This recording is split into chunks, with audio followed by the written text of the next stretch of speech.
ఈ ప్రెస్ మీట్కి విచ్చేసిన మీడియా మిత్రులకి, అలాగే వైఎస్ఆర్ కాంగ్రెస్ పార్టీ నాయకులకి, కార్యకర్తలకి అందరికీ నమస్కారం.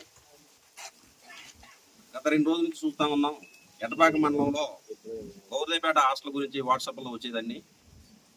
నిన్న కూటమి నాయకుల్లో ఒక నాయకుడు, ఒకే ఒక నాయకుడు, ఆ కూటమి నాయకుడు కూడా తెలుసు ఆ నాయకుడు ఎవరు.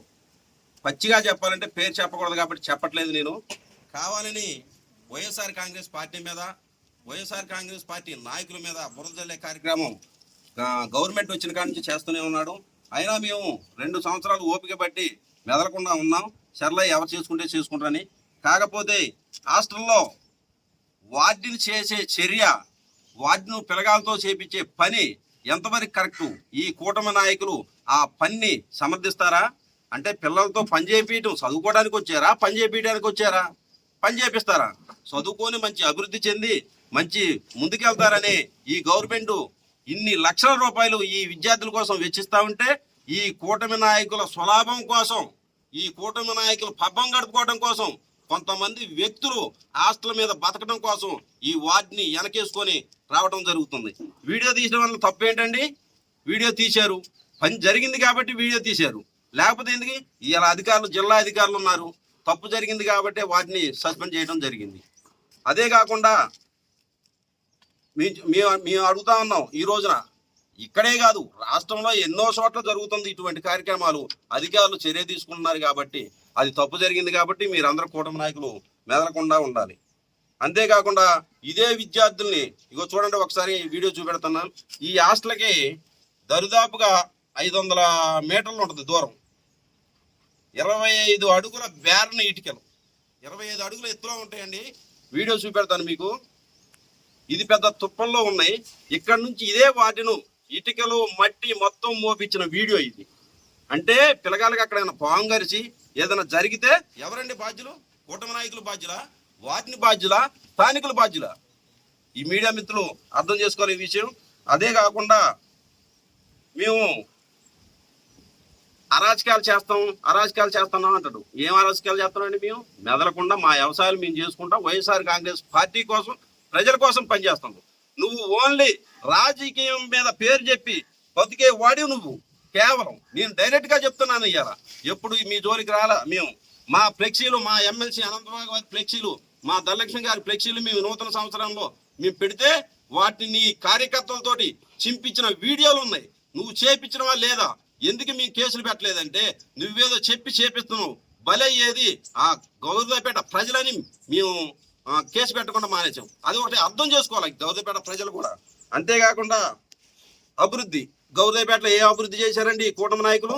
ఈ కూటమి నాయకుడు 5 సంవత్సరాలు సర్పంచ్గా గెలిచి ఎక్కడన్నా ఒక గ్రావెల్ ట్రిప్ పోసారా?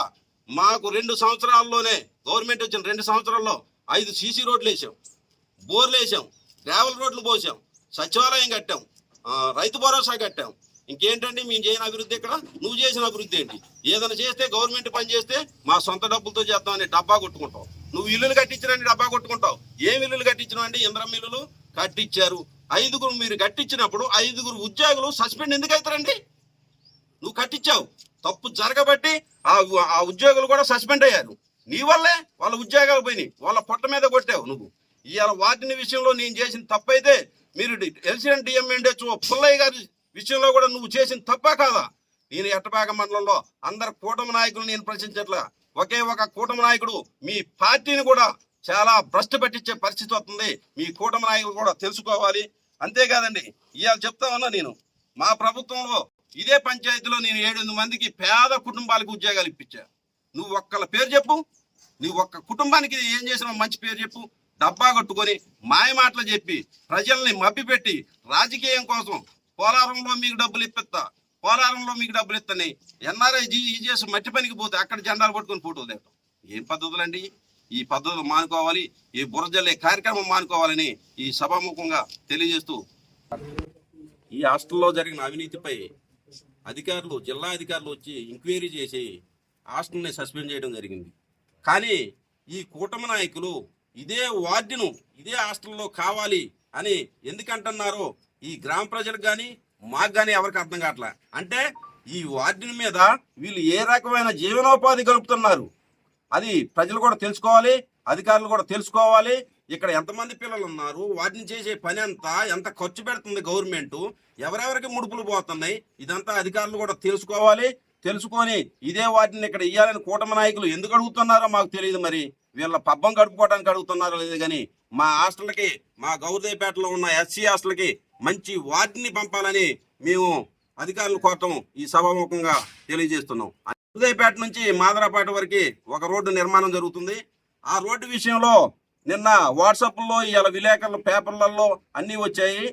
స్థానికులు రోడ్డు అభివృద్ధిని అడ్డుకుంటున్నారని ఇదే కూటమి నాయకుడు, అందరు కాదండి కూటమి నాయకులు, ఒకడే కూటమి నాయకుడు అంటం జరిగింది. ఈ స్థానికులు ఎవరండి? విశాఖపట్నంలో ఉన్న స్థానికులా, నల్లగుంటలో ఉన్న స్థానికులా, గౌరదేపేటలో ఉన్న స్థానికులా, లేకపోతే అడ్డుకున్న వాళ్ళ పేరు రాయటం నీకు దమ్ము లేక రాయలేదా నువ్వు వార్తలు అని నేను ఈ విలేకరుల సభాముఖంగా అడుగుతున్నాను.